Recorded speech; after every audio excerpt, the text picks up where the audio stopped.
a surprise for Madrid fans ahead of the Real Madrid versus Real Sociedad clash in the Copa del Rey. Spanish football fans are eagerly anticipating thrilling matchups following today's Copa del Rey draw, which determined the semi-final fixtures. Barcelona will face Atletico Madrid, while Real Madrid will play against Real Sociedad. Real Madrid versus Real Sociedad. In the history of their Copa del Rey encounters, the matchups between Real Madrid and Real Sociedad have been closely contested, with both teams having an equal number of wins.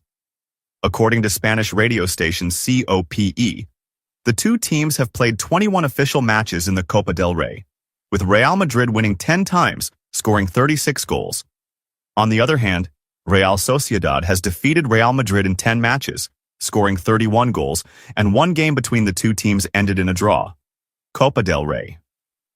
The first leg between Barcelona and Atletico Madrid will take place at the Montjuic Stadium, while the second leg will be played at the Metropolitano, Atletico Madrid's home ground. In the other semi-final, Real Madrid will face Real Sociedad. The first leg will be held at the Anoeta Stadium, with the second leg taking place at the Santiago Bernabeu Stadium. Tchouaméni refuses his current position despite Real Madrid's tough circumstances. Due to the defensive absences Real Madrid is facing, coach Carlo Ancelotti had to resort to unconventional solutions during the match against Manchester City. He played French midfielder Aurélien Tchouaméni alongside young Raúl Asensio in central defense due to the absence of Antonio Rudiger, Eder Militão, and David Alaba. Despite the defensive issues the English team was facing, Manchester City did not retreat from their attacking approach, putting a lot of pressure on Tchouaméni and his partner in the backline. However, the French midfielder confirmed that he does not like playing in the center-back position compared to his primary role in defensive midfield. Despite this, Real Madrid managed to turn the game around, coming from behind to win 3-2 against Manchester City in the first leg of the round of 16 of the UEFA Champions League at the Etihad Stadium. Tchouaméni: I don't like playing in defense. After the match, Tchouaméni spoke to Canal Plus Foot, where he was asked whether he had started adapting to or even enjoying playing as a central defender, especially after being used in this position several times in recent months. The French player did not hesitate to express his stance clearly, saying, "No, not at all," firmly stating his discomfort with the defensive role. Nevertheless, Ancelotti continues to search for solutions to fill the defensive gaps due to the absence of key players in the backline. Bellingham enters an exceptional list in the UEFA Champions League. Jude Bellingham, the star of Real Madrid, has made history for English football by scoring against Manchester City in the first leg of the round of 16 in the UEFA Champions League. Real Madrid won 3-2 against Manchester City in the first leg of the round of 16 at the Etihad Stadium in Manchester. The match at the Etihad Stadium saw Jude Bellingham score a crucial goal in the 90th minute of the second half. Bellingham achieves a historic record with Real Madrid. Jude Bellingham became the first English player to score a goal in the UEFA Champions League against an English team for two different clubs in the history of the competition.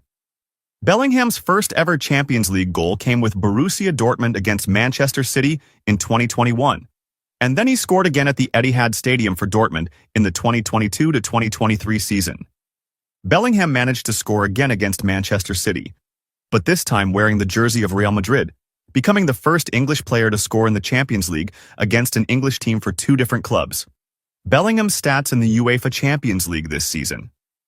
The English star has played 9 matches in the UEFA Champions League this season with his team, Real Madrid, where he has scored 3 goals and provided 3 assists.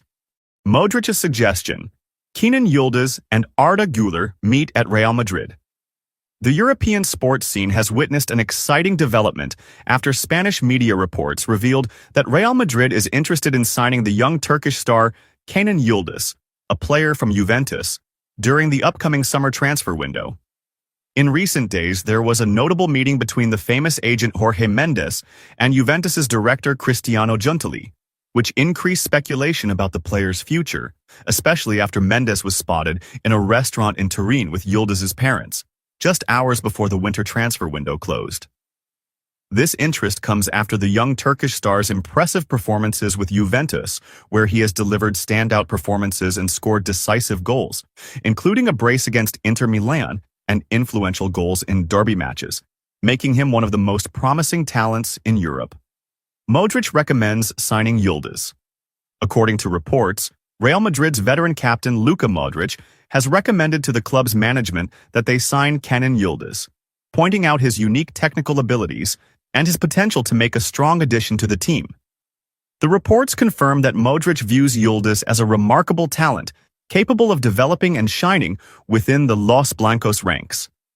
Yıldız, who is 19 years old, has delivered impressive performances with Juventus this season, playing in 35 matches, scoring 6 goals, and providing 5 assists.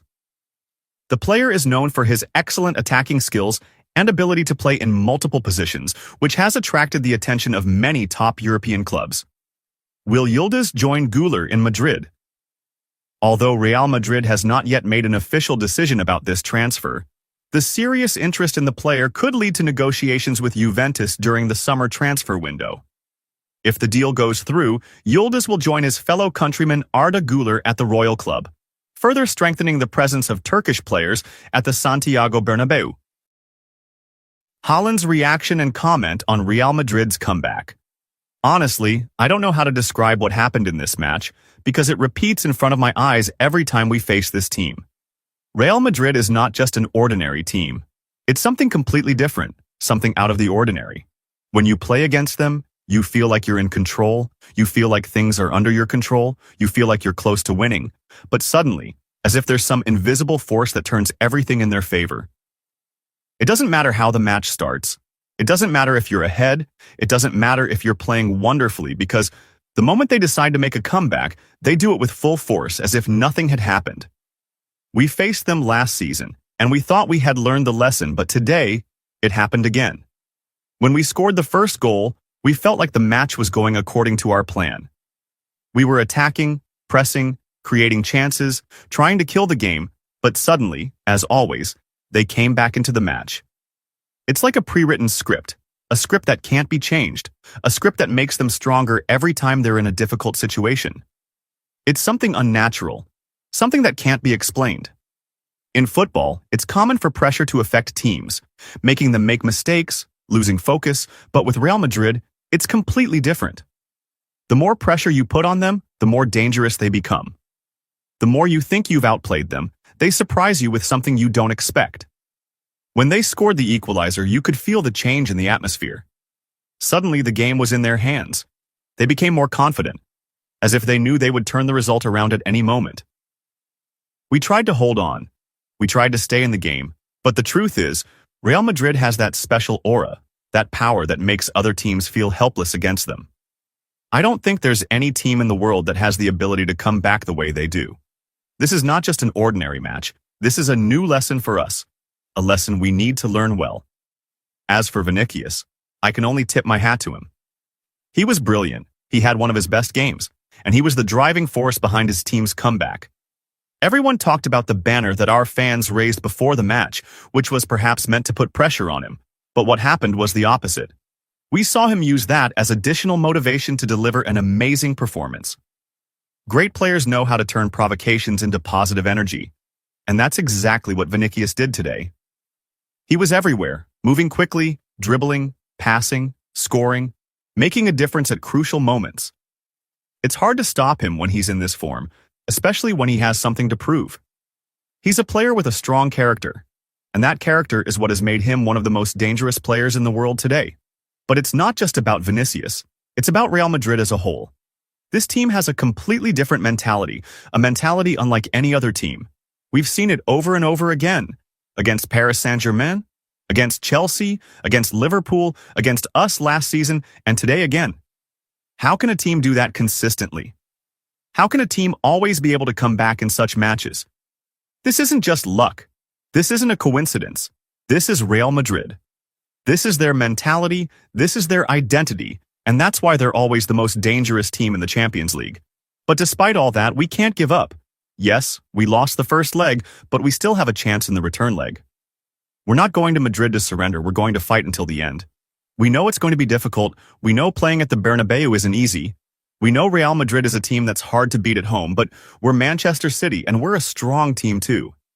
If they have the mentality of making comebacks, we have to show that we have the champions mentality as well. We didn't get to this stage of the competition by coincidence. We're here because we're a team that has quality, determination, and the ability to compete at the highest levels. We will analyze our mistakes, we will learn from what happened, and we will come back stronger. Football doesn't stop at just one match. Today was their moment.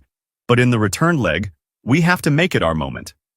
We will fight for the win, we will give everything we've got, and we will prove that we are a team that doesn't give up. Real Madrid proved tonight that they are the kings of comebacks, but we have the chance to show that we are capable of standing up to this king, and that we're not a team that can be easily overcome. The battle isn't over yet, and there are still 90 minutes left to determine everything. Let's wait and see how things end.